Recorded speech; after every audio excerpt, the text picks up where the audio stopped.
Are y'all ready to go back in time? To the sweet, sweet summer of 2011. What's going on, ladies and gentlemen, boys and girls? We are here with a really fun, random Thursday night live stream. We're going to take a look at Money in the Bank 2011 and pretty much the entire summer of punk in general. A very fun time, especially for modern times. You know, it really contributed to maybe changing a few things. And it was a really great time to be a wrestling fan. And it was a fun couple of months there, with everything surrounding CM Punk and him leaving and coming back, and John Cena and Vince McMahon and Triple H and Kevin Nash, everything that went on during that time. We're going to take a look at all of it here, and we're also going to review the entire Money in the Bank 2011 pay-per-view, and we'll talk about some of the other matches and some of the stuff going on, and this will be a nice casual kind of freelance discussion here. I'm going to be relying heavily on those of you that are going to be joining us live tonight to really help maybe refresh my memory on a couple of things, because even though I went back and watched this pay-per-view and it was kind of triggering some things and I was starting to remember how a few things went, I'm still gonna need your help on a couple of things as well in terms of discussing what went on during this several month time period in WWE, and we'll take a look back at what I was doing at the time and all sorts of stuff. This will be a really, really fun live stream, I think. We have Joey G to thank for this. He donated a very generous contribution via PayPal and requested that I take a look at this pay-per-view along with the Summer of Punk, so I was more than happy to do that, because this is just a fun time period, and I thought it would be fun to kind of relive this again. So big shout-out and big thank you to Joey. I appreciate it, my man. Welcome back, by the way, because I know you were gone for a few months, and I appreciate everything you do and being an awesome fan, and you guys have Joey to thank for this one. Before we get started, though, let me make sure I can be heard.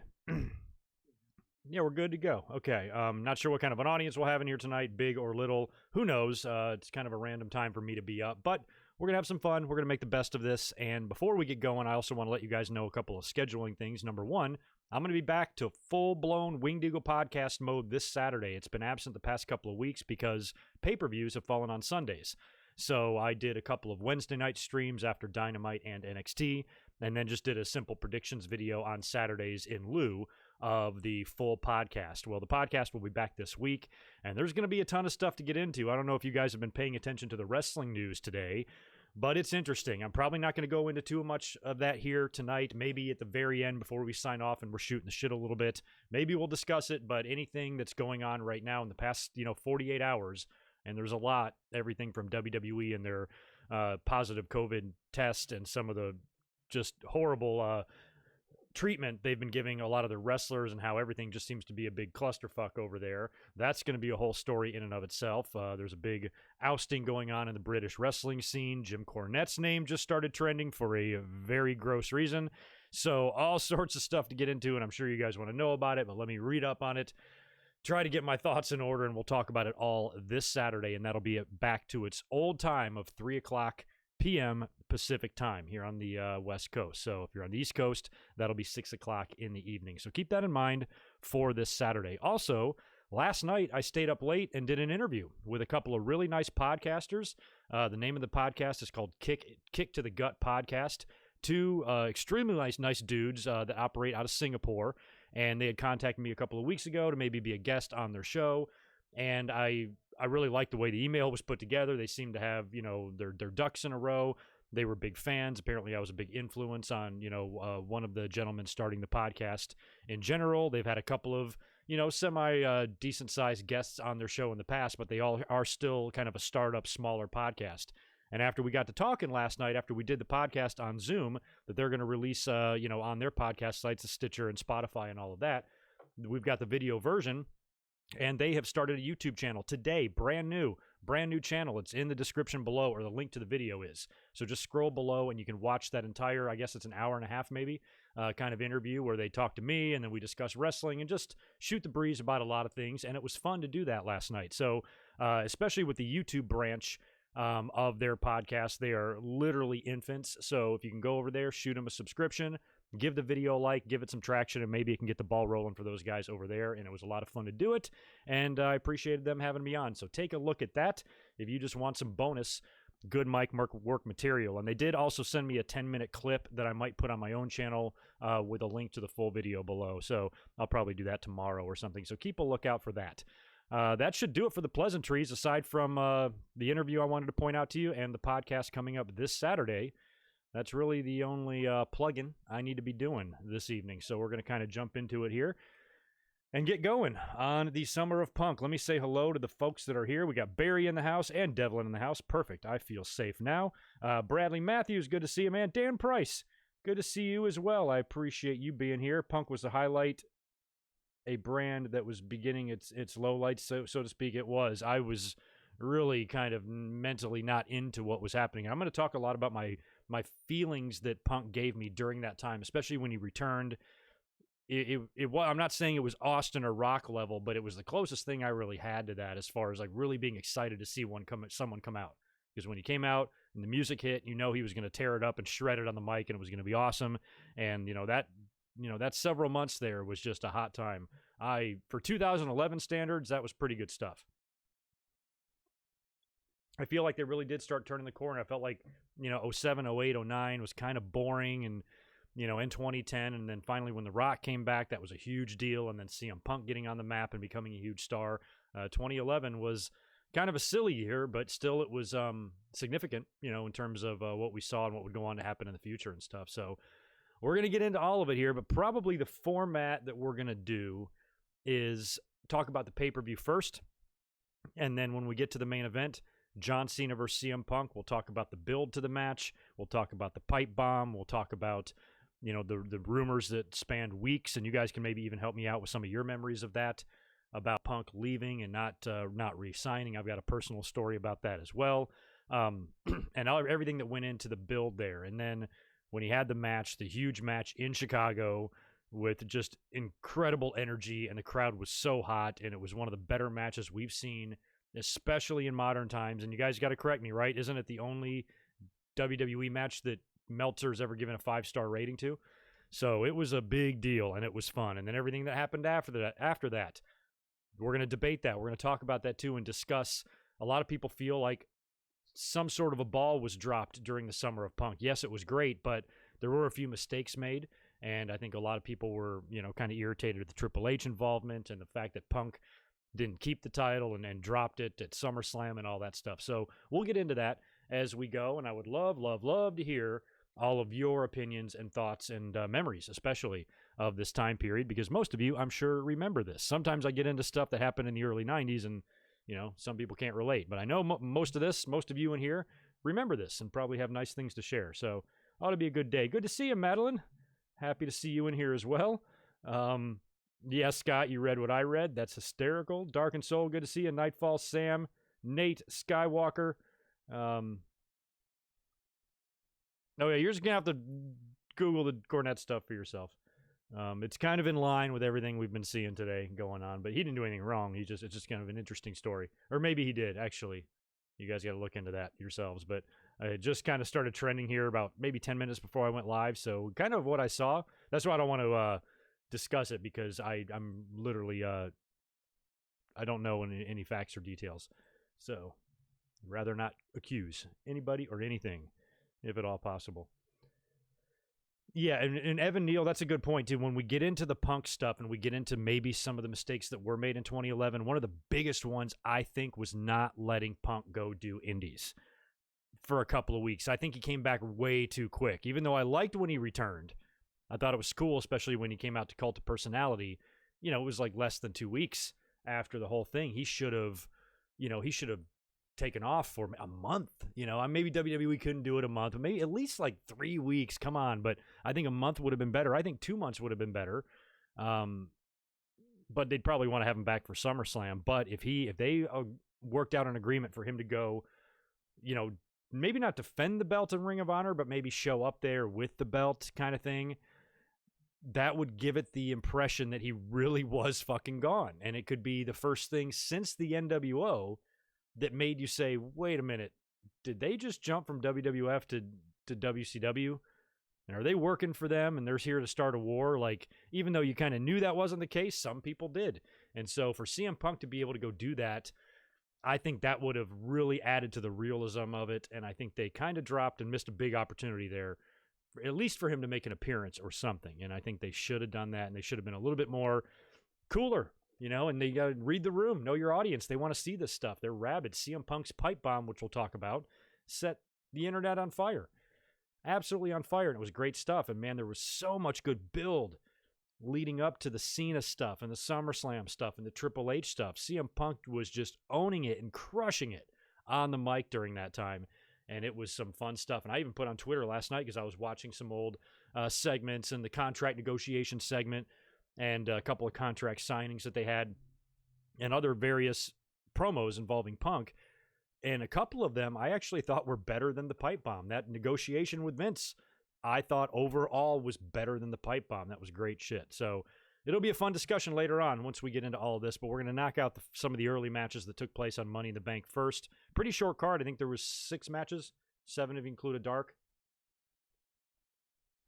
And since both Money in the Bank matches had about 36 competitors each in them, it didn't leave a whole lot of room to really beef up the card here. So it wasn't a big card. We only have a few matches to talk about. I'm not going to spend a ton of time on it because I want to get into the meat. I want to get into the Punk stuff, then the John Cena stuff.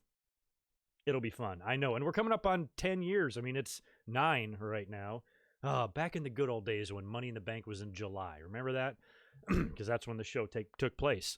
July 17th, 2001, from the Allstate Arena in Chicago. Probably one of the best buildings WWE can go to. They've had some mega events there, including a few WrestleManias, including 13 and 22, which both had some pretty epic matches and moments, especially the Austin Brett match from 13. Chicago's always been a hot crowd. I think Jericho debuted there. Every time they're there, that is an audience you want for a big thing to happen. And there really wasn't anything bigger than this main event that was set up between CM Punk and John Cena and everything leading up to that. But that's going to be in the main event. First, we got to knock out everything else. We got to knock out the Money in the Bank matches as well. And it opened up with the SmackDown one. So SmackDown was first. Winner of this gets a contract for a title shot against the World Heavyweight Champion.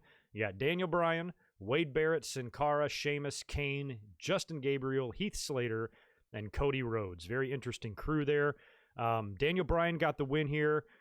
This was before Bryan, really became popular. He kind of came out there to a very mediocre reaction from the audience, but we had his back the previous year when they kind of released him for the Justin Roberts thing and then brought him back. So fans were happy that Daniel Bryan was there.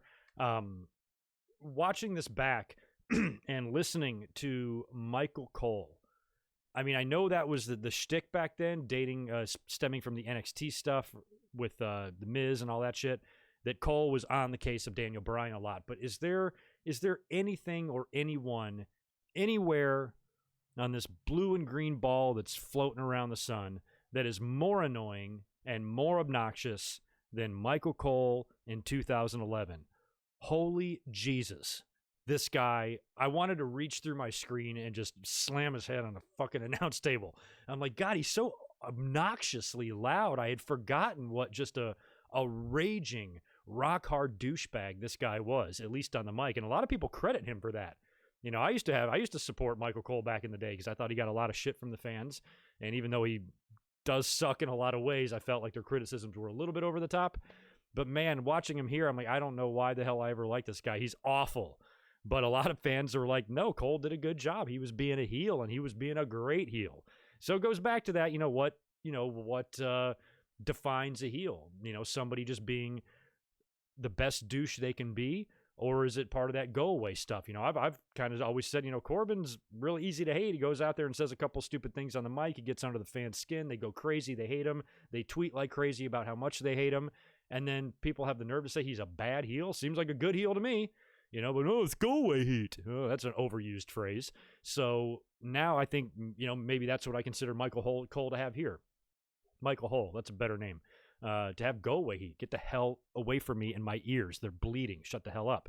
And he really hated Daniel Bryan. And to hear him talk so much trash on him, I wanted so badly for Daniel Bryan just to whip his ass. But that's when Michael Cole was obnoxious. He did the feud with Jerry Lawler, and he had he just locked himself in the box, which has actually worked now. That was a social distancing box Michael Cole had back in the day. So he was already obnoxious, but he was just so over the top here. I wanted to murder him with my bare hands. But anyway, side rant on Cole there. Bryan, like I said, would win the briefcase. That's great. He wouldn't cash it in. I had to look it up. I couldn't remember. When Bryan won, I'm like, now, how did he cash it in? I was trying to remember. I had it right. I thought it was like Big Show and Mark Henry related, and it was. Took place at TLC several months down the line in December. I think Big Show won the title from Mark Henry, but it was like I think it was a TLC match or something. They were just beating the fuck up. They were using chairs and all that.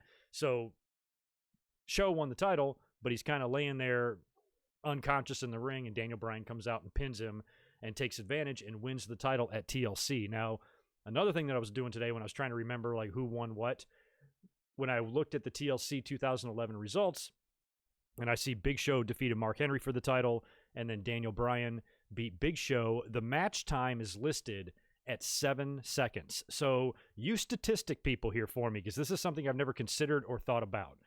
We all know what would happen to Daniel Bryan the following WrestleMania against Sheamus when he kissed AJ Lee, bam, ate a bro kick, and what was it? Was it 12 seconds or 18 seconds? Lost the title in record time. You can really credit that loss for enraging the fans and really putting them behind Daniel Bryan. Without that embarrassing loss, he might have not had the moment at WrestleMania 30 that he had. But at the time, it was a huge fucking issue for everybody. They were losing their mind. I didn't really care.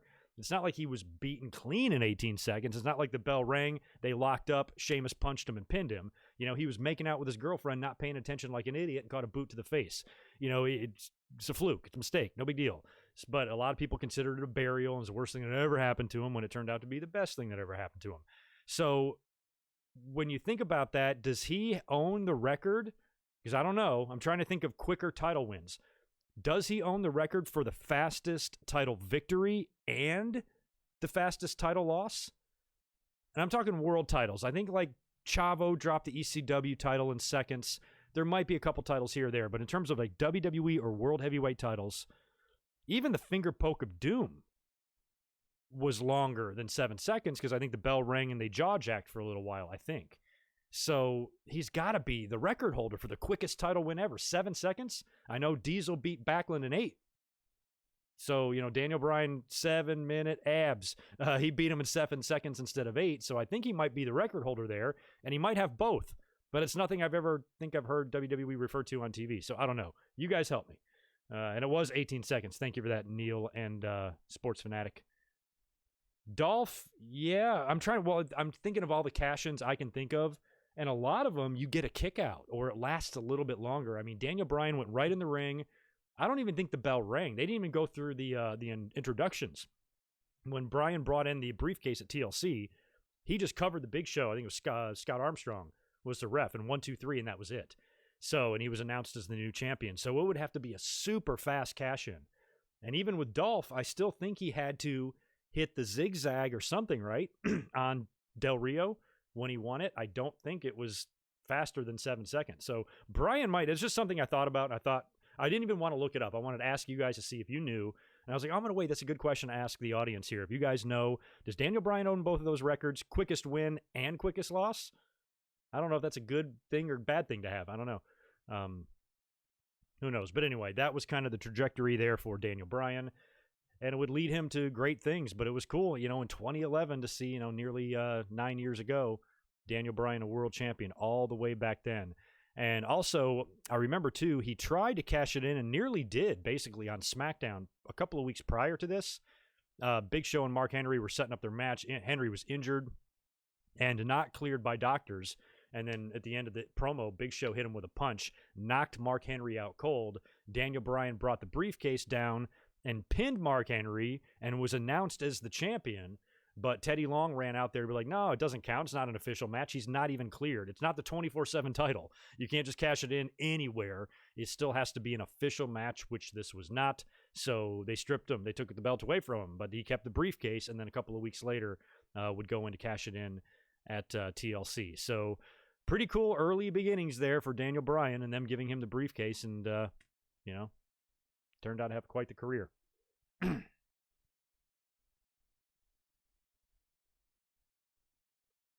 Oh, I don't remember Matt Chapman, the second Edge cash in. He cashed in against Undertaker. I'm pretty sure it was against Undertaker. I don't remember now. I just did an Edge stream a couple weeks ago. I should remember this. I feel like if he did cash it in against Taker, he wouldn't just pin him. I feel like you need a spear or something first. Basically, any move that needs to be performed is going to not break the 7-second record. It's got to be a pin. It's got to be, here's the briefcase, cover him 1, 2, 3. I think that's the only way you can beat that record, in my mind. Randy Orton's the fastest? Maybe who against Daniel Bryan, right? Maybe at SummerSlam? I don't even remember how that one went and how long it took, but yeah, Backlund to Diesel was 8 seconds. So Daniel Bryan's beat that one, and Chavo's was 9. Okay. I got to go back and watch SummerSlam 13, right? That's when Orton cashed in on Bryan in the main event after the Cena match. Maybe that one. But yeah, I think Bryan might own both records. So anyway, just a little side thought there. Next match at at Money in the Bank was Kelly defeating, with Eve Torres in her corner, defeating Brie Bella with Nikki Bella in her corner. And oh my God, how young did the Bellas look back then? This was back in during the time when you literally couldn't tell them apart. It became very easy to tell them apart in later years, but at this point they were literally identical, and I had to really squint. I was like watching them, and I was like, which one is which? And then I was able to figure it out. I knew which one Nikki was, but it took me a minute. Their outfits were something else as well. But man, these were the days. You got 4 ridiculously off the face of this earth gorgeous women out there, but in terms of what they can do in the ring, not gorgeous. And this was, just do not miss these Diva era days. You know, Kelly is the champion, and I couldn't even watch the match. Felt like it just best left not discussed because it's just crap. And I'm so glad a couple of years later they got their act together, and now we see women's wrestlers for what they are, which are wrestlers, damn good wrestlers, and we got a bunch of them now, and I don't ever want to go back to the days when it was like that. So anyway, Kelly retained the title over Brie Bella. We had Mark Henry defeating the Big Show. Now, I kind of had to do some thinking on this one, too, because Daniel Bryan would cash in on Big Show in a match involving these two way off at TLC. So I'm like, man, did this feud last forever? What's going on here? They're working Money in the Bank, and they're also going to work TLC. Well, Mark Henry beat the Big Show, beat him, I think, with the slam or the splash or something like that. And after the match, Mark Henry Pillmanized the ankle of the Big Show with the chair off the rope. So that must have been him being written off, I'm guessing. He probably took a few months off, returned to resume his feud with Mark Henry. That then involved the world title that went into TLC. Am I right about that? That's likely what happened there. To me, that looked like a writing off a TV angle with Henry messing up the Big Show's leg. So that was that. That match went about 6 minutes. Nothing special there. Next up was the Raw Money in the Bank ladder match. This finish, I had forgotten. Serious guys, I don't think I've watched this pay-per-view since it happened.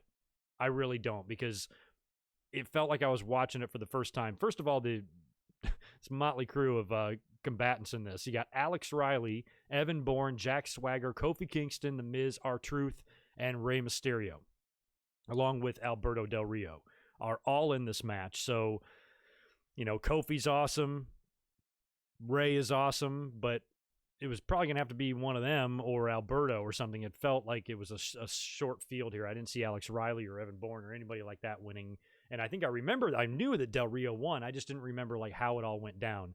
And basically, you know, they do the typical ladder match stuff. You got guys flying everywhere, bodies flying everywhere, really hard bumps, and a pretty gnarly one with Jack Swagger and Kofi, I think, where I was a little bit fearful for Jack Swagger's health after that. But the ending was good, and I'd completely forgotten about it. You see Alberto and Rey Mysterio, they're both up on like ladders side by side, or they might be on the same ladder.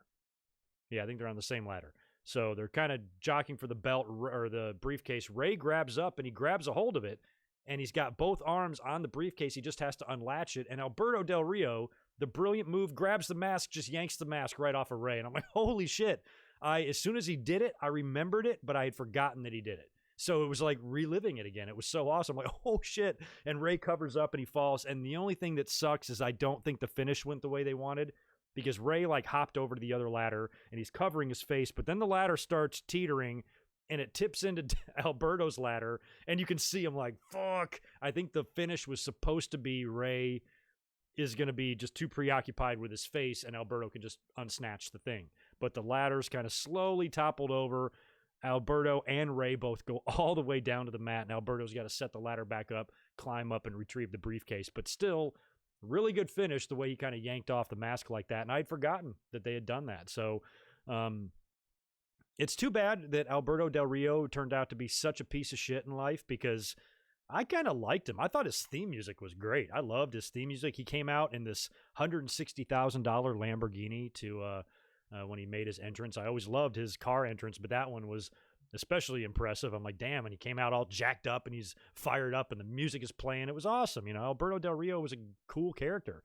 Just sucks that he's a freaking douche in real life. And it was funny, too, when he got... It reminded me, because a few weeks back when Idiot Lawler was still on commentary, and what do you say, the ramen noodle moonsault or whatever stupid ass shit. So this time, this wasn't like offensive in any way. It just made me chuckle because it's just typical Lawler. He pulls up in the Lamborghini, and of course Michael Cole's creaming himself over the Lamborghini. That's $160,000 Lamborghini. And Lawler goes, I think that's what I ordered at Olive Garden last night, Lamborghini Alfredo. Never ends with him. But anyway, I don't know why I laughed, but I did. I'm like, Lawler, for fuck's sake, dude. Lamborghini Alfredo. If you're ever at Olive Garden, give it a try. I recommend it with Parmesan because it's going to be a little tough. But anyway, Lawler's Lawler. What can you do? Now, Alberto Del Rio, we know, would go on to cash in at SummerSlam during the big John Cena and CM Punk match that involved all sorts of twists and turns and a Kevin Nash appearance. We'll be getting into that later. So Del Rio and Bryan would both successfully cash in their briefcases. And I think at this time in 2011, Cole had said on commentary during the pay-per-view that this was the second Money in the Bank pay-per-view. So I guess 2010 is when this started as an actual pay-per-view. But up until this point, they had all successfully cashed in, right? Except for maybe Kennedy. But he didn't really get a chance to cash it in, so maybe that doesn't count. But I think up until that point, all the cash-ins have been successful. So it usually meant that you were getting the title. And that stayed true here with Alberto and Bryan both coming away with belts. Next up, this is kind of topical and timely. We had Randy Orton defending the World Heavyweight title against Christian. Now, Christian had kind of been that replacement. He had just filled in that void of Edge, who had to forfeit the title and retire. And Christian then started his feud with Orton here, which a lot of people look back and consider a very underrated feud. Even at the time, I remember people really singing its praises. Like, the matches between the two were good. They had a chemistry. They had really good matches. They worked well together, and we just saw them on Raw this past week, rekindling this rivalry that's about a decade old now. So it was pleasant to watch. I think they had better matches than maybe this one, but the feud itself I thought was really good. And Christian had a stipulation put in the contract for this match. And I can't remember. Christian is the babyface in this, right? It felt heelish that he would do this, but he had a stipulation put in that if Randy Orton's disqualified, then Christian will become the World Heavyweight Champion. And he had won the title in a ladder match against Alberto after Edge forfeited the title, right? And then he immediately dropped it to Randy Orton. And I remember fans being really upset about that because they gave Christian the title. Finally, it was nice for the fans. We were all kind of, that was quite the blow of Edge having to retire so suddenly like that and catching most of us off guard.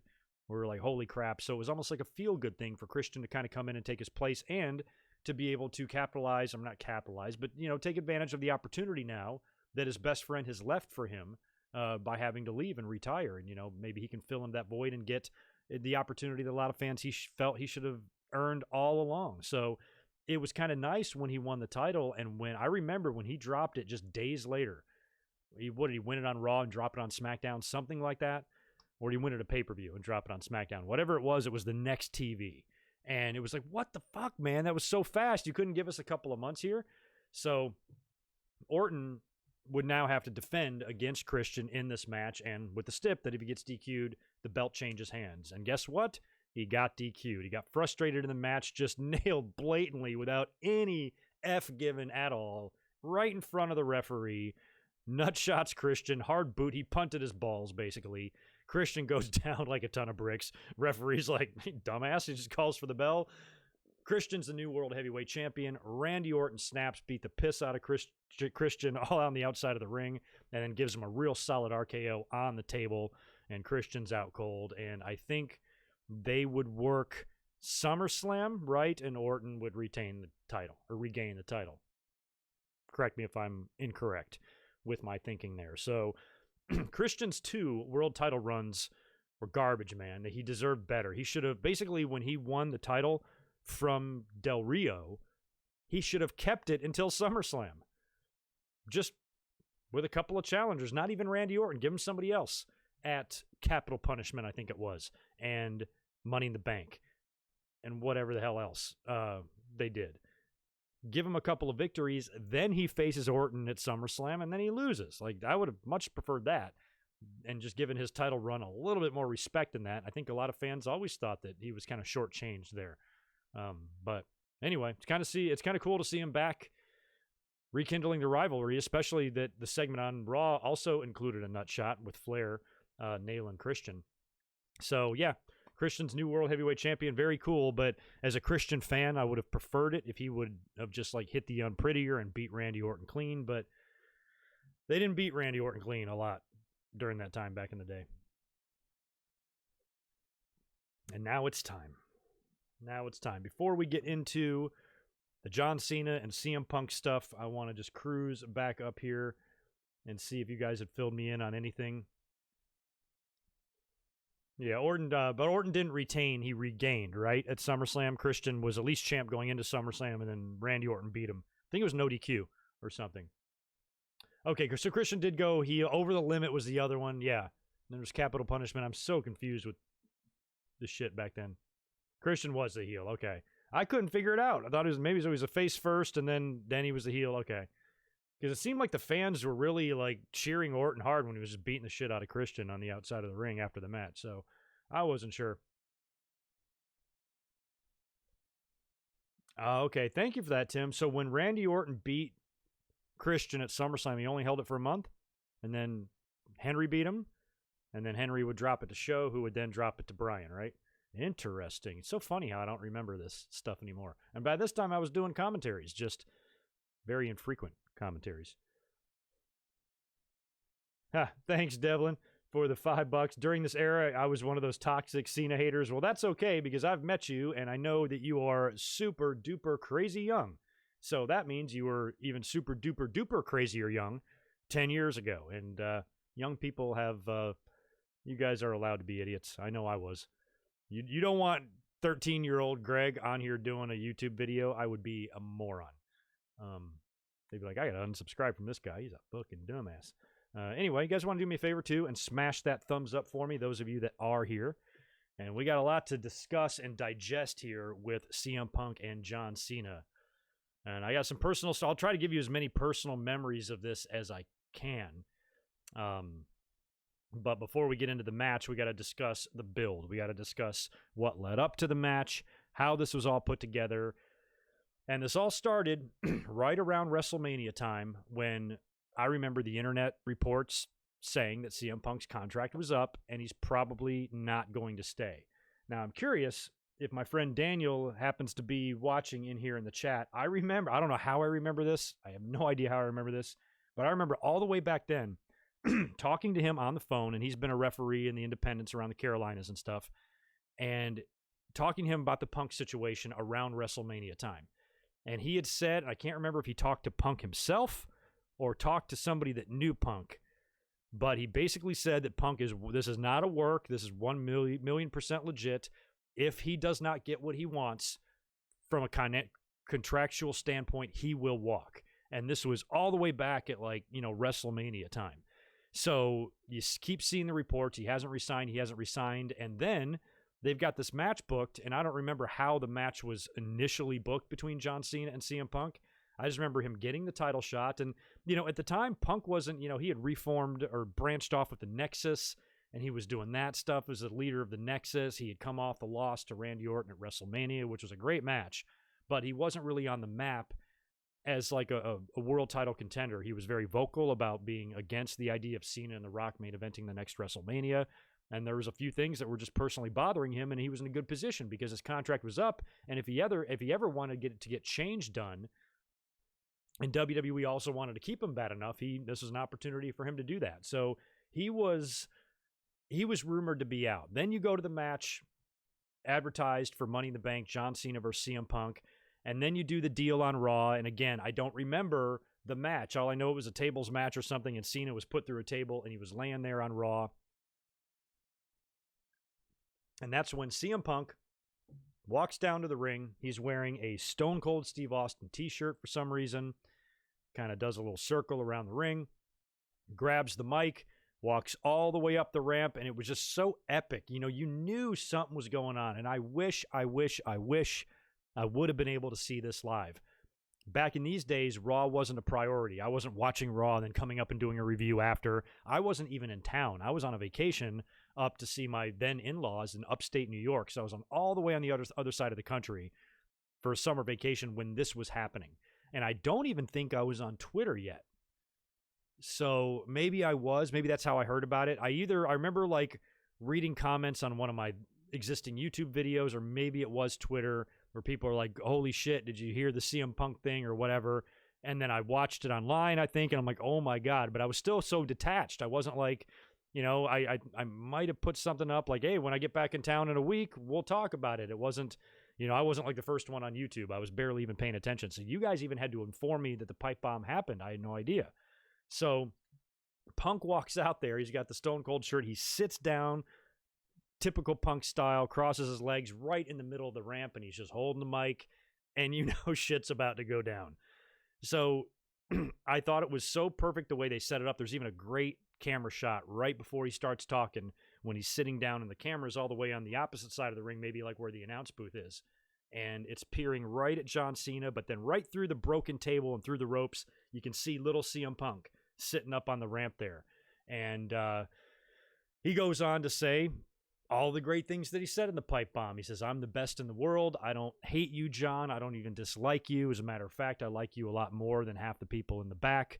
I just really hate this idea that you're the best. I hate this idea that you are the face of the industry when you don't know what you're doing, kind of thing. I find it disgusting that you and The Rock are going to be headlining, or Dwayne is going to be headlining, as he said, WrestleMania next year. That makes me sick. And he goes on to shit on the McMahon family. He says maybe this company will be better when Vince McMahon is dead, but all is going to happen is he's going to turn it over to his idiotic daughter and his doofus son-in-law. Classic line. And by this point, the crowd's losing their shit because now he's just full-blown shooting. And he says, you know, when I beat you, John Cena, I think at this point, I think at the time of the pipe bomb, the pay-per-view is 3 weeks away. He's like, when I beat you next month in Chicago and I take your title, maybe I'll go defend it in Ring of Honor. And he started name-dropping promotions. Waved to the camera. He goes, hi, Colt Cabana, how you doing? Talked about breaking the fourth wall. Talk about Vince McMahon. And he went on to say he was about to tell a great story about bullying because they were right in the middle of that anti-bullying campaign or whatever they were doing back then. I think they still do stuff like that. But it's so hypocritical when the entire damn company is just littered with these type of people that they're, you know, raising money to protect others against. It's fucking crazy. So right when he's about to unleash, you know, a great story there, they cut his mic and then he can't talk anymore. So the pipe bomb really ignited, I think, a huge fire under wrestling, because even at that time I felt like Raw was this kind of the same old shit all the time. It was a lot of Cena, and it was a lot of, you know, probably a lot of the same problems we have now, just, you know, same shit, different week kind of thing.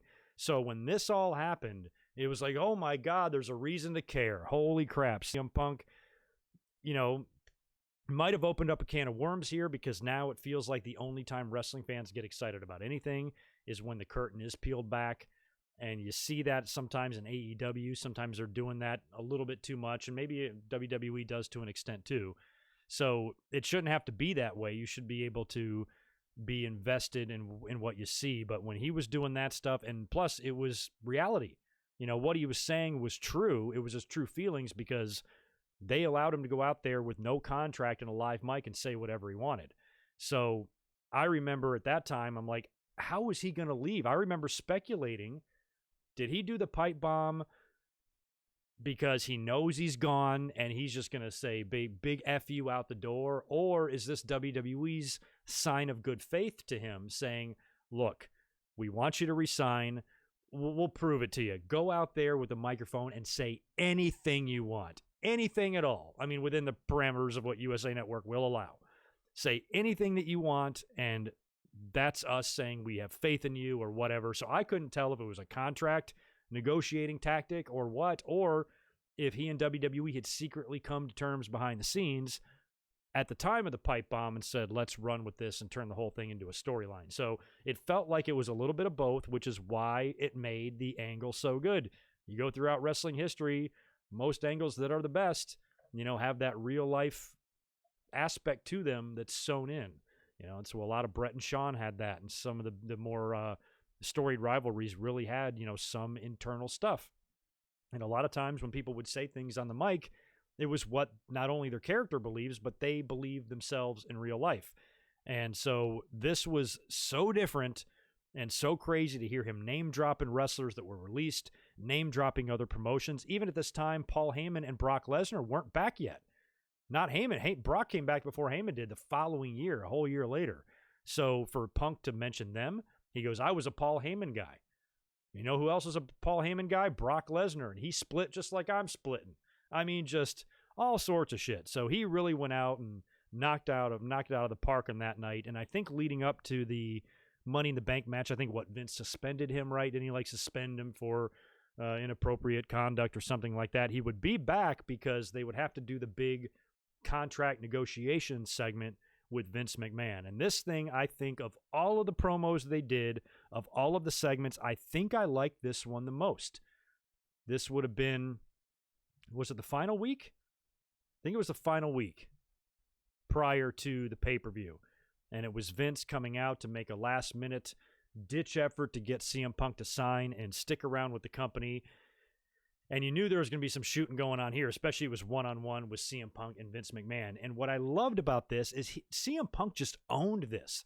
And it was always a compliment I've given to CM Punk, and one of the more impressive things about him is how he, and certain other wrestlers too, Kevin Owens reminds me a lot of this, and a few others on the mic, he was not intimidated at all by the stage that he was on or the presence that he was in. He didn't care that was his boss. He was getting in his fucking face, and he was saying the most amazing shit. And so Vince has got the new contract. We've been giving you everything you want or whatever. And Punk is like, you know what? My lawyers, they read over your shitty contract, and we've deemed it not to our standards. So I've drawn up a new one. And then it gets hilarious. And that's when he starts rattling off all these demands, one of which came through. This was the return of the ice cream bars. He goes, I want to bring back the WWE ice cream bars. And the fans popped hard. That might have been the biggest pop of the entire segment. And they would bring them back. And I have memories. This is the most pure childhood memory you could ever ask for. I, as a kid, ran out my front door on a hot summer day in Michigan with no shoes and quarters and dimes and nickels in my pocket that my mom gave to me off of the dresser in her bedroom. And I ran out the front door to the ice cream man who's driving down the neighborhood, and I bought a WWE ice cream bar. I think it was Honky Tonk Man, but it was fucking delicious. My God. And so to see those things come back for a fan like me was awesome. But I never got my hands on the new ones. And I think they're back now too. But nothing's going to top those original ones on the stick. Great stuff. So he demands that those be brought back. That was hilarious. He also, I laughed so hard at this, he wanted his face on all the turnbuckle pads. He goes, I want my face on all those turnbuckle pads. I want it on the signature. Another thing that he mentioned in the pipe bomb, he goes, I'm not even in the intro to Monday Night Raw. Cena's in it 6 times. So he's got all these stipulations in the contract, which are so over the top. He wants a private jet. He goes, I want my own jet, and I don't want to ride in your jet because your jet smells. And I'll tell you what, I think you guys can all relate to this. If there's one thing we hate, it's a smelly private jet. Isn't that the worst? Ugh. I mean, when you give me a private plane to fly me around, at least make it smell nice. Every time I get into a private jet and it stinks, I get so mad. So I don't blame CM Punk for not wanting to ride in Vince's nasty-ass jet. So he wants his own jet. So Vince, basically, he's kind of stuck here. He doesn't know what to do. He's just sitting there taking all this abuse from Punk. And the biggest stipulation that Punk demands here in the whole contract negotiation is that Vince McMahon must apologize. He demands that Vince McMahon apologize to him, and he goes on, and this great line when he's just ramping himself up and Vince is still sitting there at the table, just kind of taking his lumps there. And Punk goes, "You will apologize." And he goes, "And you will like it." And he just points directly in his face. I'm like, holy shit. This guy does not care at all. And, even though, yes, it's a wrestling angle, yes, they're out there doing this and they cooperating with each other, just to be able to talk to Vince like that was so fun to see. And a lot of what he was saying rings especially true now when Punk is telling Vince, "You have no idea." This is the line, one of the lines he delivered. He said, "You have no idea what fans want in 2011. Here we are 9 years later, a full decade almost later in 2020, and we are saying the same shit. And it's more true now, because this is something, when you look at this time, I don't think Vince would do this now almost. It just doesn't seem like something we'd see that would, spark this much energy and everything. So finally, Vince, feels like he's in a rock and a hard place because he can't risk having CM Punk leave with the title. So if he doesn't sign CM Punk to the contract and Punk wins the title, he's going to leave with the title. And the last time that happened, Vince staged a screw job and got the belt off of Brett when this was threatened the last time. So Vince feels like he has no choice but to succumb to the demands, and he apologizes to CM Punk all half-assed, and Punk's like, "Not good enough." And then Vince is like, "I apologize, goddammit." And he snatches the contract, and he's signing it. So we're about to get CM Punk turnbuckles, ice cream bars, and private jets until John Cena makes his way out to the ring, and he stops Vince from signing the contract. "Don't give him all this stuff. I will win. Don't worry about it. I got you," kind of thing. CM Punk and John Cena then get into it and exchange a few words on the mic. CM Punk referenced the WrestleMania 22 entrance when he was one of the gun holders on John Cena's little car ride down to the ring. And how here he is going in that very same building against that very same man for the title in the main event. And that was on. It was just a kind of an amazing sort of energy between the two. So the build to that was so fun because it was mixed in with so much real life. And really, from what I can remember reading the internet and some of the stuff we were reading at the time, no one really 100% knew. As a fan, I thought in my head that it was already worked out because I could feel that he was going to win. Like, even during the build here, I'm like, how the hell are they going to have CM Punk lose? And plus, if you're thinking about this from a business point of view, this is the most over and the most interested the fans have been in CM Punk since he's been there. A lot of that's due to WWE's shitty use of him, and now finally them capitalizing on, what he can do. So I thought at the time it would be silly for him to walk away unless he was just really disgusted with the wrestling business. He would do this 3 years later. But at least here, there's money to be made. You can take advantage of this company that wants to keep you, and now your contract is up. You can squeeze them for every fucking nickel they have, kind of thing. So I thought Punk would have been crazy to not stick around because now he's as over as he's ever been. He can probably have anything he wants from a contractual standpoint, aside from some of the silly stuff they're doing with the face on the turnbuckles. But behind the scenes, anything he wants monetarily or whatever, he can probably work out. And, one of the things that we would see would be the theme music thing that he would figure out. So I remember thinking that he's probably re-signed and they're just keeping it super, super, super DL. That's what I assumed going into Money in the Bank because it was in Chicago. It was in his hometown. They were making a big deal about that. I did not see a scenario with Cena winning. This was a lot like, to me, One Night Stand against Rob Van Dam. How in the world does Cena get out of that building with that title? And both crowds had, if Cena wins, we riot crowds. So in my mind, I kind of had the ending figured out. I was like, CM Punk's got to win the title. So what does that mean? There's no way he's a contractless talent winning the title. So there's got to be something worked out to where, or maybe he's got a handshake with Vince. Hey, I don't want to officially sign the contract till after the shit, but we got the deal worked out. I'll sign once, we get on the other side of this so we can appear as real as possible, kind of thing. But I was under the impression that a deal had been done even prior to Money in the Bank. And I don't remember what the official story was. I think he signed the contract that day at Money in the Bank in real life. And then maybe on TV, he signed it a couple of weeks later or whatever it was. But that was good stuff. The build was one of the more fun, probably the most fun John Cena build we've ever seen. And now it all sets the stage for this big match, main event of Money in the Bank, John Cena, CM Punk. Amazing energy right off the bat. This was finally the conclusion of the CM Punk theme music we had become accustomed to. It was the last time he would come out to the ring to that.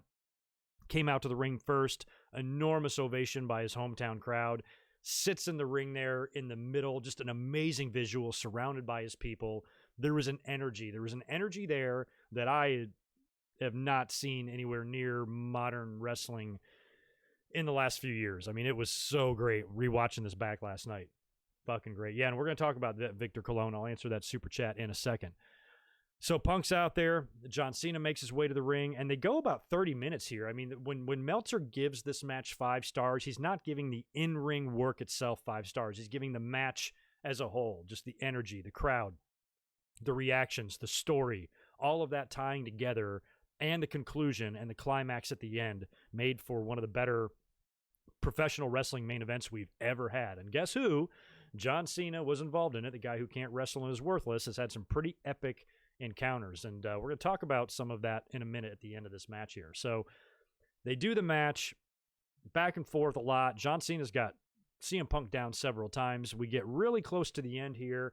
And that's when we had a feeling we would get an appearance from Vince. He's out there with John Laurinaitis, who had recently kind of been known, and his presence had been made known. Even though we knew he took over for JR, and we all knew Johnny Ace, coming from WCW, we hadn't really seen him out yet, and now they were bringing him out to be the heel that we all knew he was behind the scenes. So Vince and John Laurinaitis walk out there. They were also present, during some other stuff involving CM Punk on the mic before and after. So Laurinaitis, I guess Vince is trying to get them to ring the bell. He's trying to do a screw job because you could see him in the aisleway going, ring the bell. And I think he tells Laurinaitis to go up there and ring it. So Laurinaitis starts making his way to the timekeeper's table. John Cena jumps out of the ring and intercepts him and just decks him, knocks him right the fuck out. So Laurinaitis is down. John Cena's trying to be that good guy. John Cena's trying to be that I don't want to win it like that type of thing, which can be a little gross. I understand. But for the purposes of this match, I think it worked. And then he walked down to the aisle to get in Vince's face. He goes, you're not going to come out here and fuck this up. Like, I can win it without you. I don't need you, and I'm not going to win it like that. So choose Vince out, and then he gets back in the ring. But stupid-ass Cena has now allowed CM Punk time to recover. Cena gets in the ring, walks right into a GTS. Bam, knee to the face. Cena goes down. Punk covers him. Oh, that 3 count. 1, 2, 3. Crowd explodes.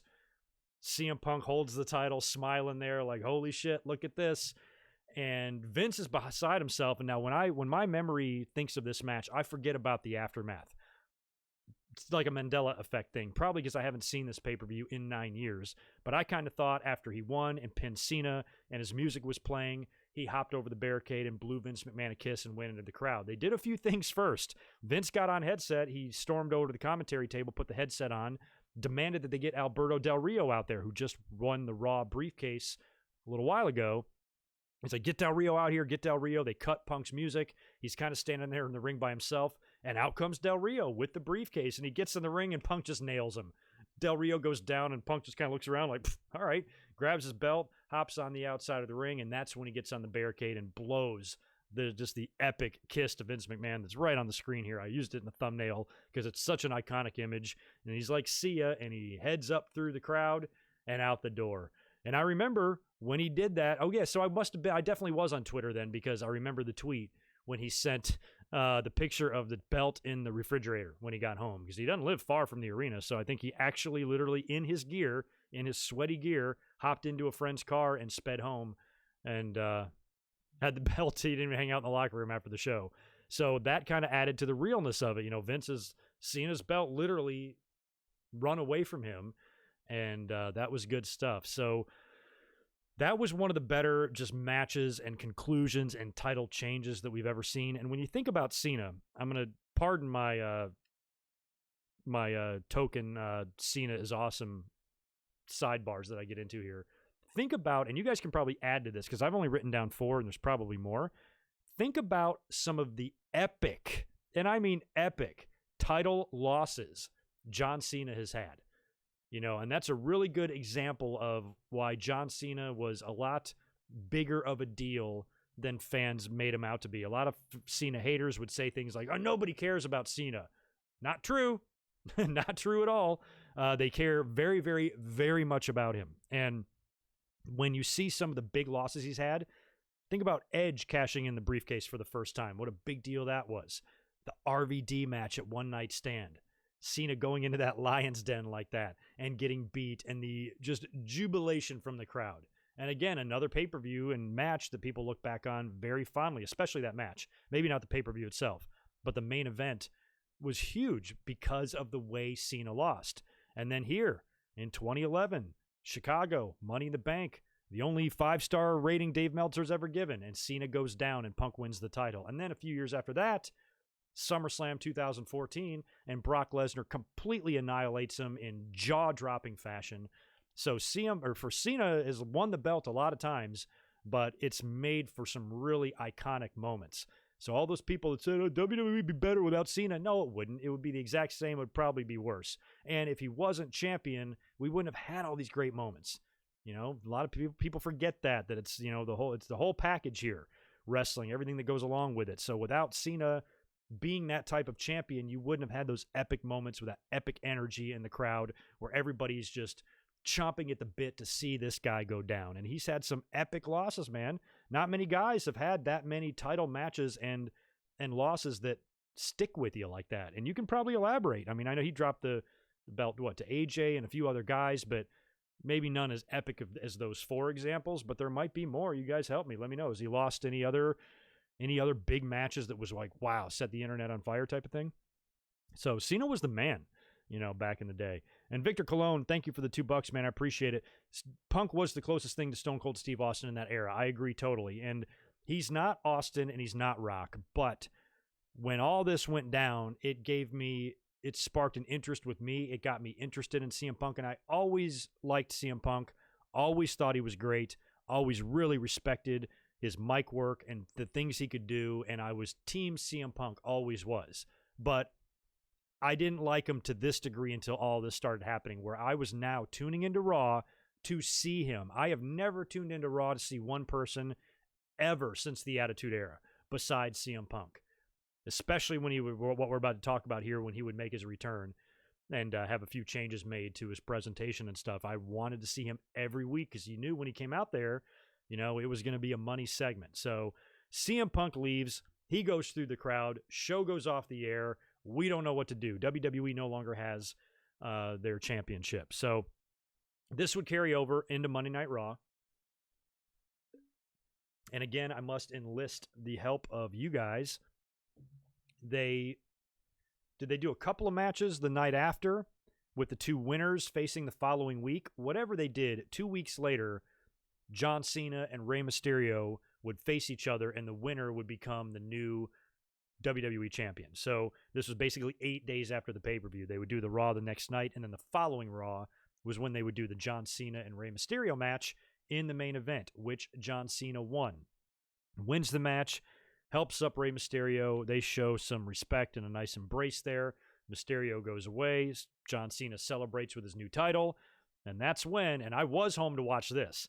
I'd gotten back from vacation by this point, so I saw this live, and Cena celebrating, and then you hear the Cult of Personality hit. And I didn't even know. I kind of had forgotten, or maybe I didn't know. I forgot that Cena or Punk had used that on the Independents. I think he'd used it in Ring of Honor, and he'd used that song before. I don't recall if I knew that or not, but I wasn't sure what was going on. I just knew it had to be Punk related when the music started playing. And it was funny too, when you watch that back, John Cena tries to fourth wall you a little bit when he goes over to the timekeeper and say, that's not Alberto. That's not Alberto. Basically making it seem like in the script, Alberto was supposed to come out there, maybe to cash in the briefcase. And instead it's some other music, and he's kind of looking around, and, you know, about 30 seconds in, that's when CM Punk just slowly, you know, walks into frame there on the stage, and the crowd kind of goes nuts.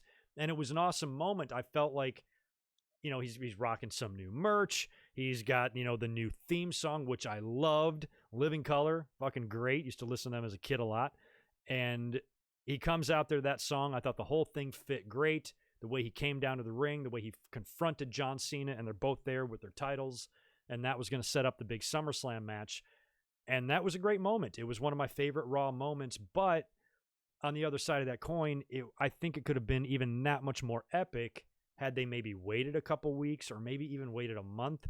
They didn't have a whole lot of time because SummerSlam was coming. So I know in theory, they're like, oh, they should have kept him off TV for 2 months. Well, then you miss SummerSlam, and that's just not something WWE is going to do. Now, if Money in the Bank was a month prior in June, then maybe it would have worked out better that he could have stayed off of TV. And I love the idea of allowing him to go and make an appearance for an independent promotion. Why not? What's going to happen, WWE? Even if you want to make a crazy stipulation, okay, don't wrestle. We don't want to risk you getting hurt, even though he can be careful. He's a professional. He'd probably be fine. But if you wanted to do that, I could even understand that. Have him show up and cut a promo. Because that would think about what that would do for the internet. But WWE, they didn't want to give any other company any rub or do any favors for anybody. But because they were too stupid to realize that had they have done that, that would have added so much.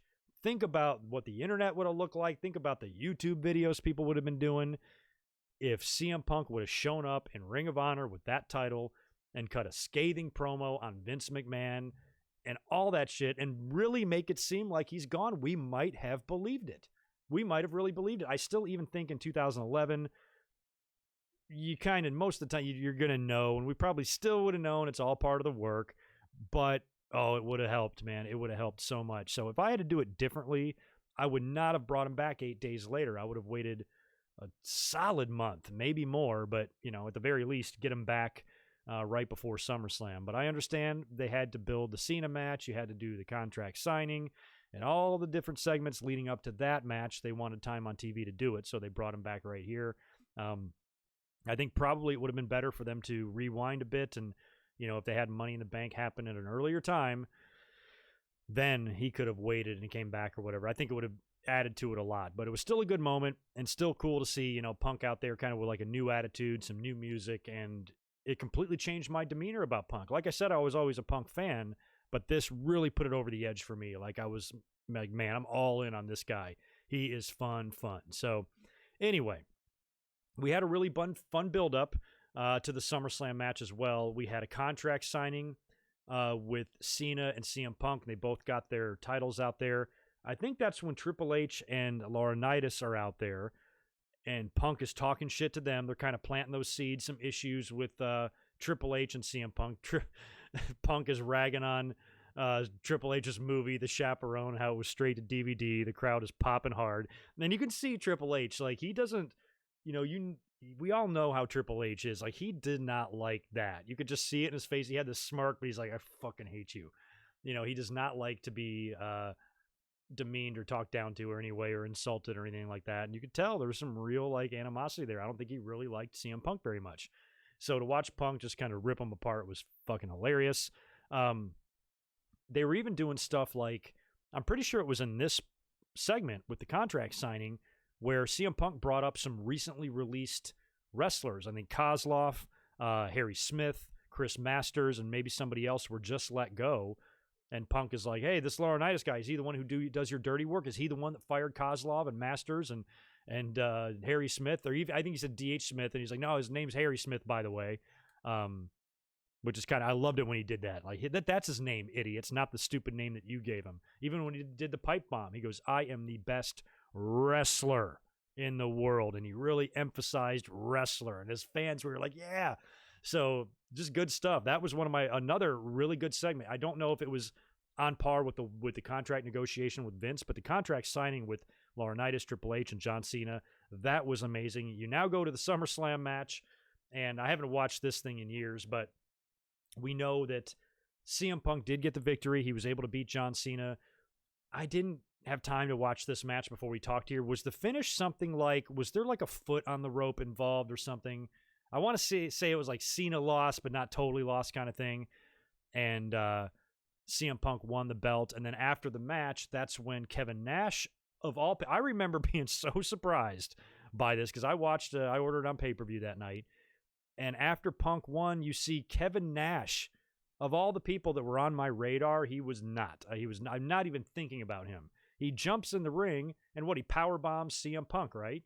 And then after that, Alberto Del Rio comes out to the ring and cashes in the Money in the Bank briefcase, winning the title. And I remember being so bummed about that because I wanted to see CM Punk be the champ for a while. So I was like, oh my God, you got to be kidding me. And Kevin Nash, what?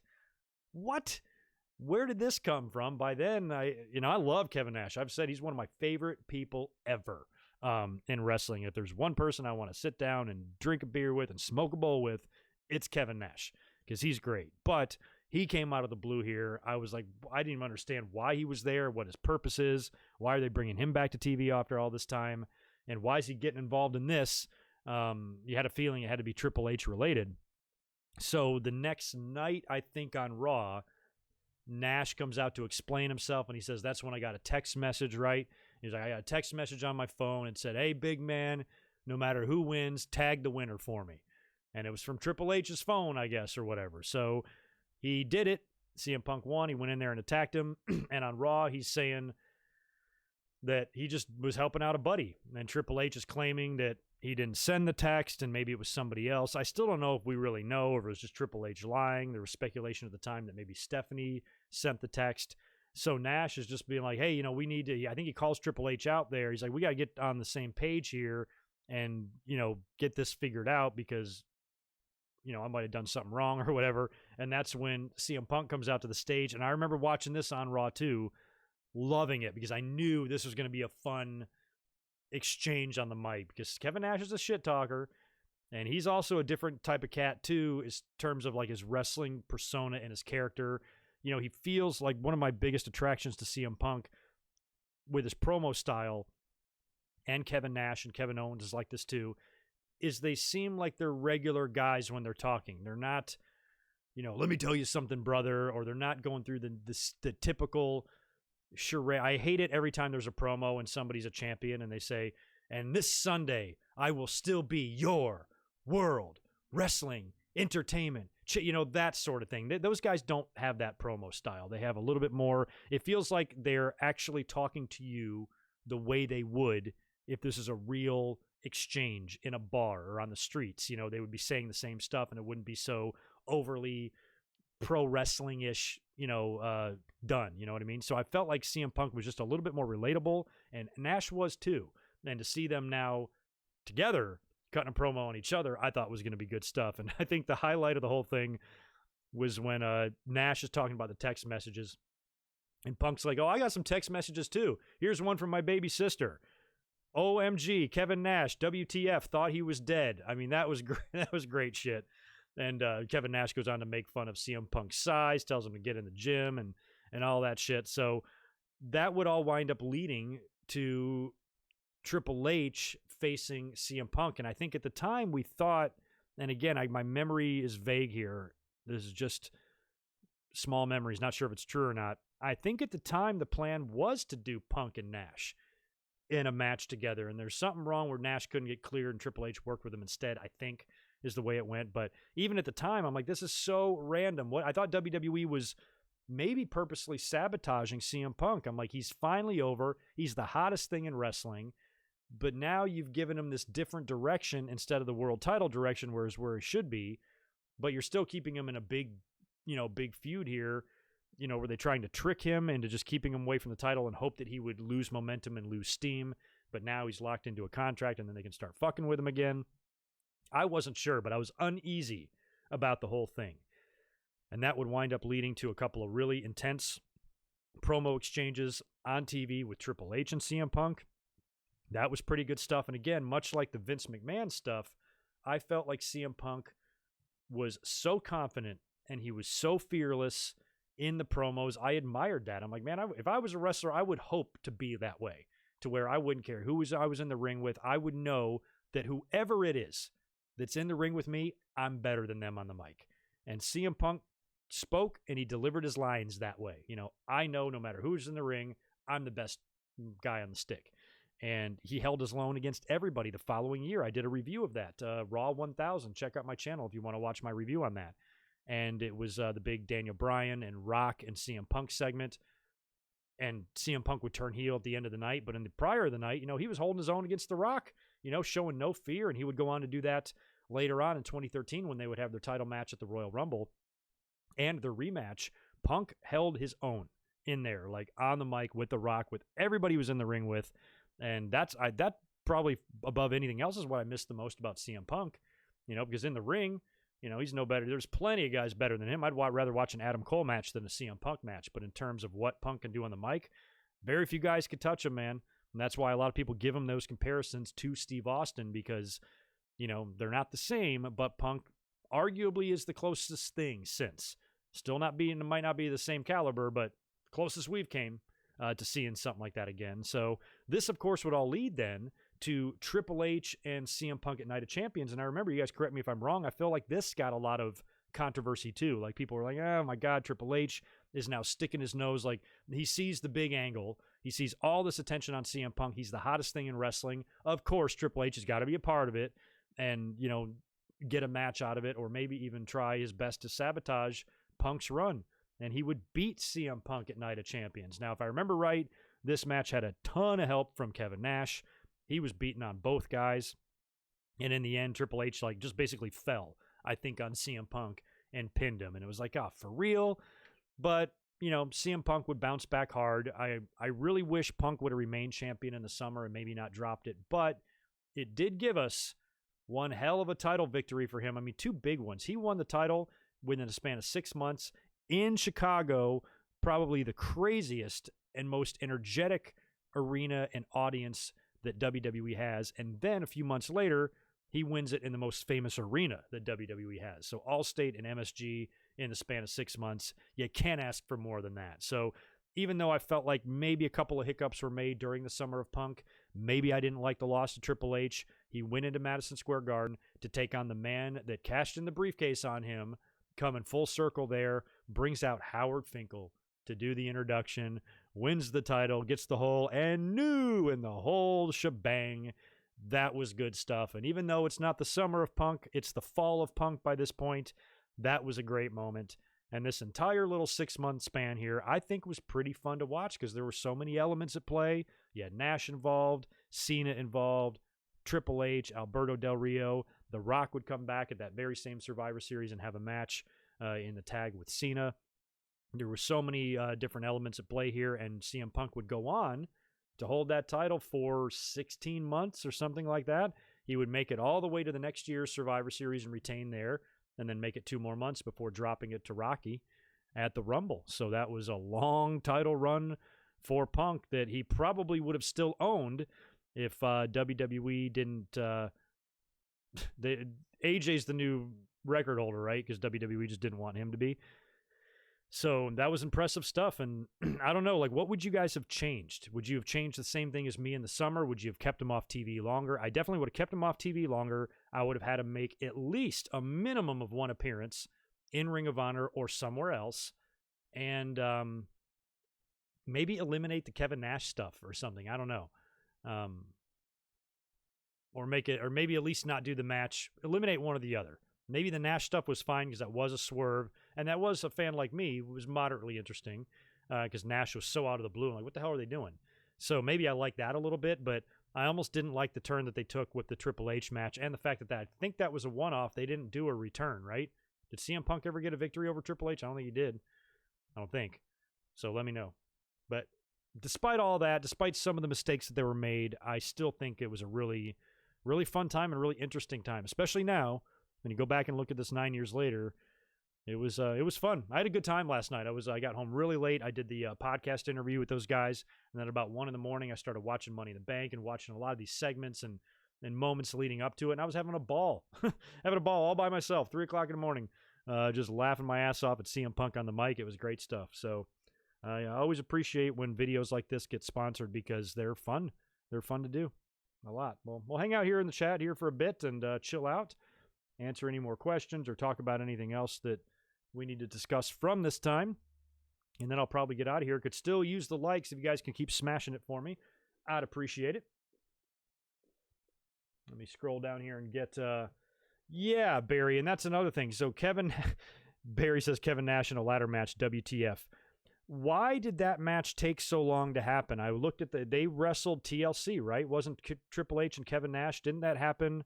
Didn't it take until December for that match to get done? And I think it was a ladder match. But then when I was reading the results, it was like sledgehammer on a pole. Were there 2 matches? Did a ladder match come first, or did they change the ladder match to a sledgehammer on a pole knowing that Nash probably can't get up a damn ladder. I don't remember the sequence of events, but I'm pretty sure Triple H and Nash worked TLC, I think, if memory serves. But yeah, I remember the ladder match stuff. I'm like, what the hell, man?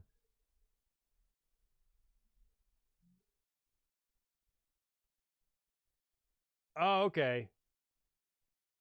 See, okay, so Miz and R-Truth are out there as well, and Kevin Nash. I was thinking it was just Kevin Nash. Thank you for that, Trey. Oh no, he did. Yeah, I remember him hitting the pedigree. Now you're right. Yeah, because CM Punk was wearing the yellow trunks, right? He's wearing yellow trunks, red, yellow boots. I remember now. Yeah. Okay. So he hit him with the pedigree for the win, but I didn't realize that Miz and Truth were also out there. So, Triple H beat him, which is not a big deal, that he had all sorts of help. It's not like a pedigree in the middle of the ring burial type of thing, but I just, with all the momentum CM Punk had, even with outside interference and even with help, I'm not beating him.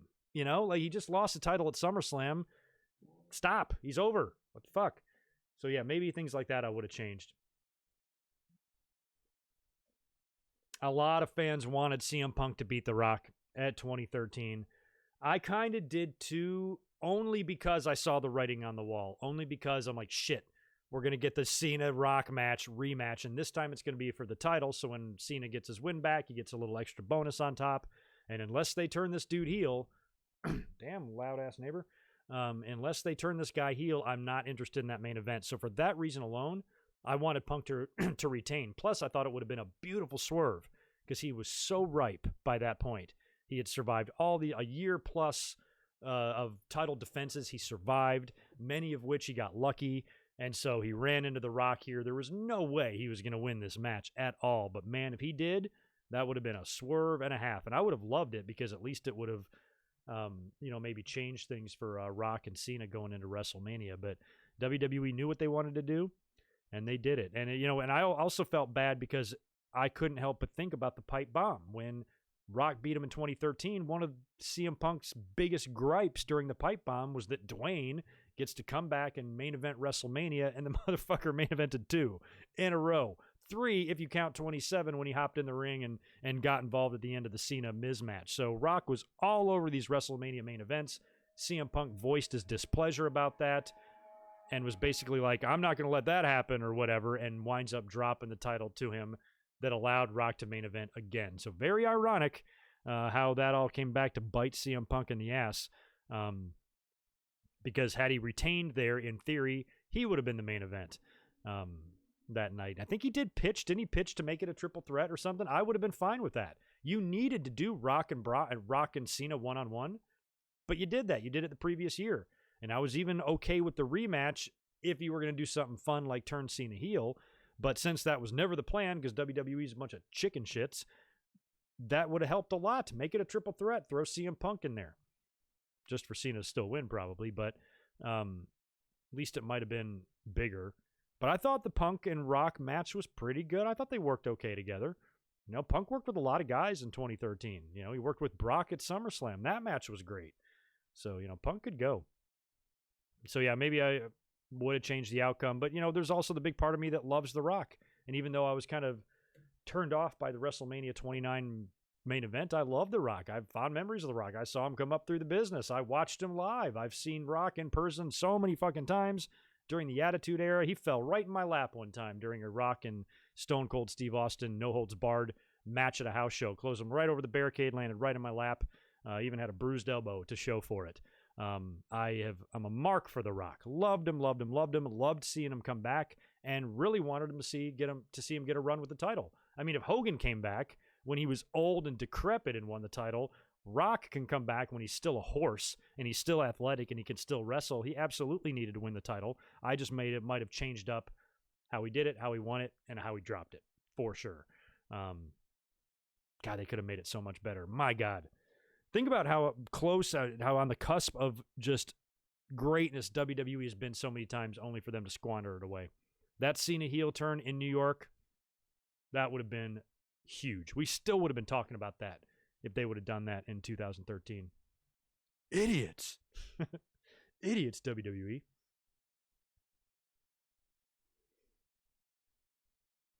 Yeah, Punk versus Wolverine versus Hulk. Oh, is that because Punk had the sideburns going at that point? I remember that.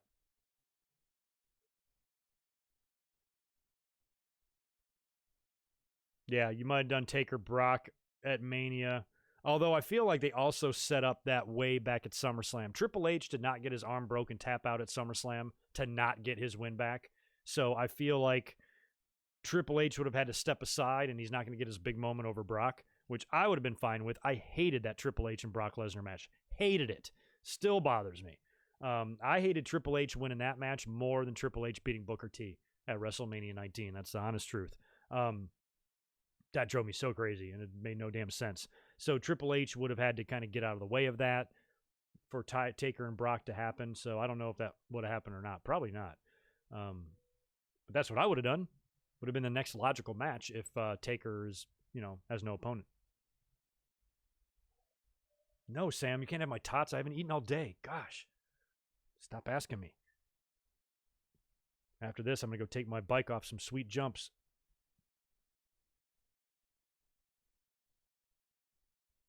Yeah, sports. I don't know if it was necessarily Hogan winning the belt back when he first returned. I don't think it was necessarily that bad of an idea, only because he dropped it real quick. Definitely not what I would have done. It shocked the hell out of me that Triple H, who just won the belt at WrestleMania in the main event, is now dropping it the very next month, all because Vince McMahon has got his, Hulk Hogan boner back. I didn't think that was really what I would do, but he was also basing it a lot on the crowd reaction. Hogan got that 4.5 hour long standing ovation on SmackDown that brought him and everybody else at home to tears. Really, all they were doing there is reacting to that, which you can't blame them for. They're, in a way, sports fanatic. They were listening to the audience. Sounded like they wanted him to me. And when he won, it was kind of a big deal. And I think the fans maybe needed that closure and that nostalgia run. Because, too, he won it right before the switch over. So technically, Hogan was WWF champion again before the switch was made. And I think the company changed names while he was champion. So, for me personally as a fan, even though I was not a Hogan fan, didn't really want him anywhere near me, I can't discredit what he did and what he meant to my childhood. So seeing him win it there, luckily it was only for a month. Luckily he dropped it to Taker again. 2 title losses to Taker in his career that spanned, 11 years apart. So, and they didn't run with it forever. They didn't keep the belt on Hogan forever, and then he was off doing other things. He would job to Kurt Angle. He would job to Brock Lesnar. He would win the tag titles with Edge and have a little, fun with him. So I think a lot of what Hogan did was positive when he returned in 2002. The epic match with Rock at WrestleMania and the NWO return, all that stuff was good. The title win surprised me, and I felt like the title win was unnecessary because you still could have had Hogan back, in a nostalgia type of program where he can still come out there and do the posing and get the adulation from the crowd. Doesn't need the title, but they chose to give it to him. Triple H put him over. Still, looking back, surprises me, but I kind of get it. Just not what I've done. And I don't think the match with Undertaker was very good. If I remember right, when he dropped the title, wasn't it like one of the worst looking choke slams in history? We talked about that because I have the DVD. It's super rare for some reason. Judgment Day 2002 is up there, and it's expensive, and I don't know why. But we talked about that on a recent live stream and how bad that match was. So at least we didn't have too long to deal with Hogan, because that would have been painful.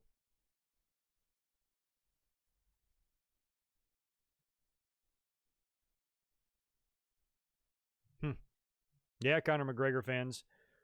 Comparing this one to Goldberg's, I don't know. But yeah, Goldberg winning against The Fiend. You're right. I kind of have forgotten about it. Still cannot believe they did that. But we've kind of forgotten about it. It's forgotten. Hopefully Goldberg is just not back. I don't want to see him back, and certainly not winning a match and wrestling a match. Just don't.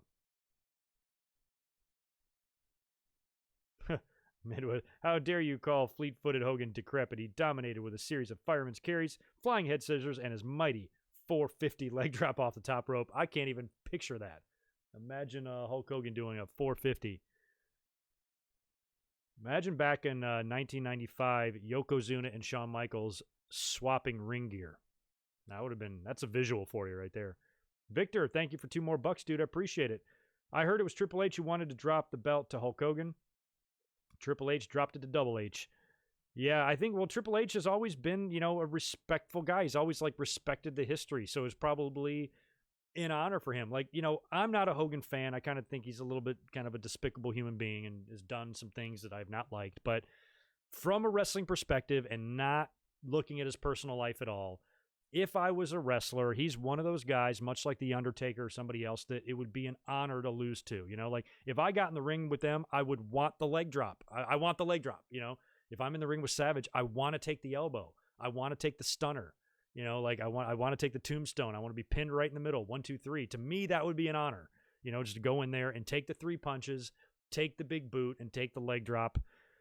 As you know, as a wrestling fan turned wrestler, that's something that I would want to do. You know, so I can understand wrestlers' urges to do that, to, you know, kind of give back to yesterday type of thing here and there. And, you know, Triple H clearly was cool with it.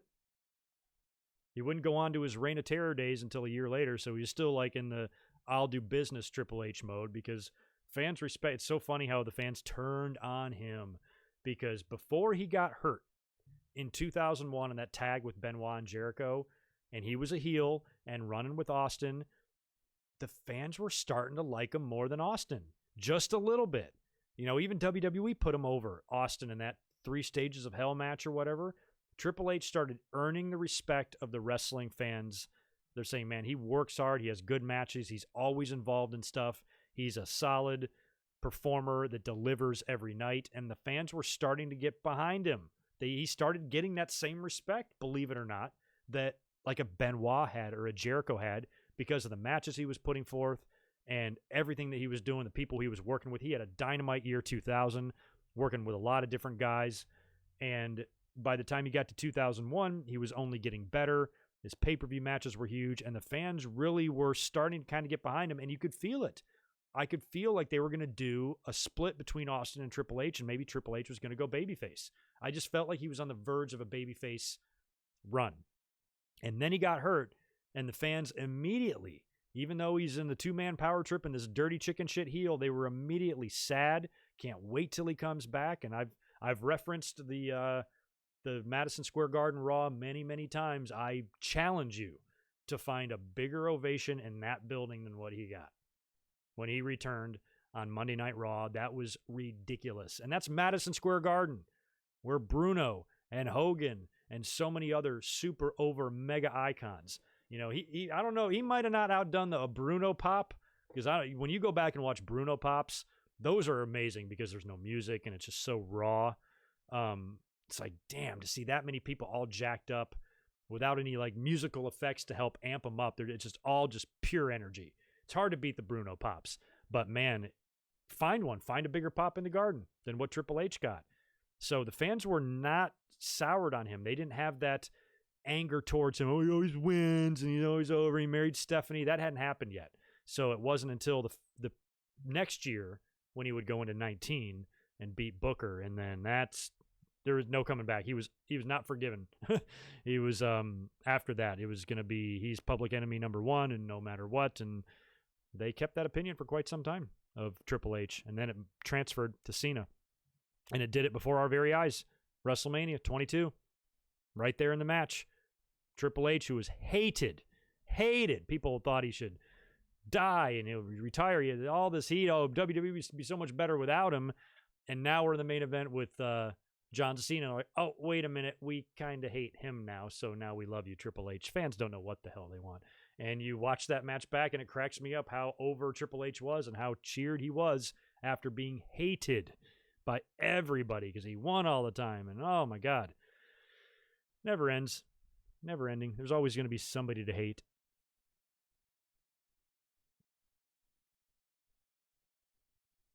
Yeah, and plus Triple H, I respect Triple H's wrestling ability. I know he's not the flashiest and everything, but he just has good, solid, old school kind of fundamental matches. He knows how to pace things out. He knows how to tell a story. He knows the right time to do this and that.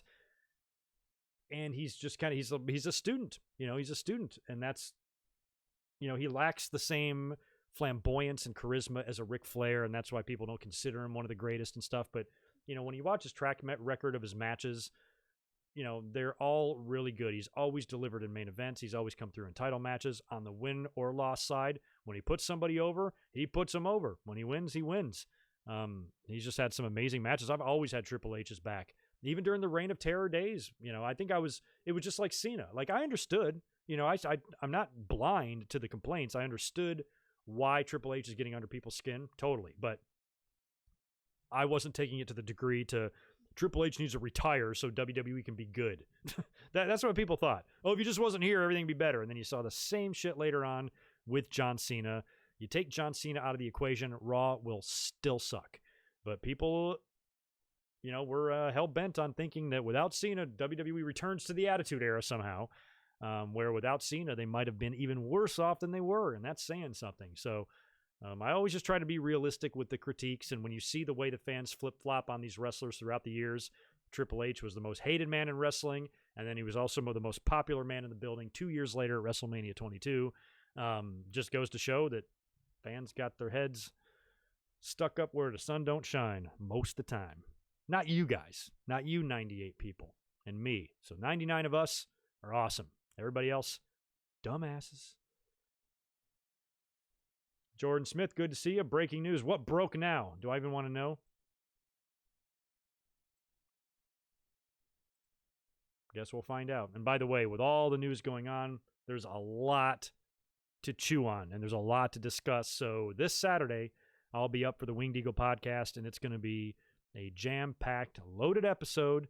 So make sure you're here on Saturday afternoon, 3 p.m. Pacific, 6 p.m. Eastern. Be here or be stupid.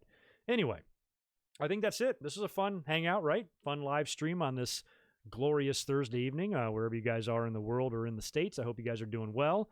Hope you're managing everything all right with the COVID stuff, and we're still dealing with it, and whatever your lives have got going on, I hope it's good. I really do, and I appreciate you guys hanging out this evening. So I think I'm going to bounce on out of here. Terra Rising. Yeah. I just saw a Terra Rising match the other day on WCW against Zbyszko when Zbyszko was TV champ. I just watched that match like 5 days ago or something. Actually, I think that was the same night that he changed from Terra Rising to Jean-Paul Levesque, because I think they realized how ridiculously stupid that name was. That according to Triple H, Killer Kowalski gave him that name. We'll see. Don't leave me. Don't leave me, Devlin. I'm sorry, man. I got to get out of here. I still got stuff to do. I haven't done anything today. I got chores to do. I got a house to clean. I got dinner to make. And I'm working on a couple of stuff. I'm working on some things for the channel, finally. I'm getting some more stuff done. So I'm working on a couple of, cosmetic stuff, a couple of intros and random shit that I've got going on right now. So I'm going to work on that a little bit tonight. And I still got to catch up on last night's Dynamite and NXT. I only saw a couple of clips there. Really cool to see that Ricky Starks got signed. That thrills me. A lot of that stuff. We'll be getting into all that stuff this Saturday. So I got to catch up on my NXT. I got to catch up on my AEW. I got to see what kind of show WWE gives us tomorrow night for SmackDown, because their taping schedule is an absolute complete train wreck right now with the COVID stuff and everything going on. So Saturday will be a loaded episode. Make sure you're here. It's going to be fun. You guys take care. Have a good rest of your night, and I'll catch you in just a couple of days. Peace.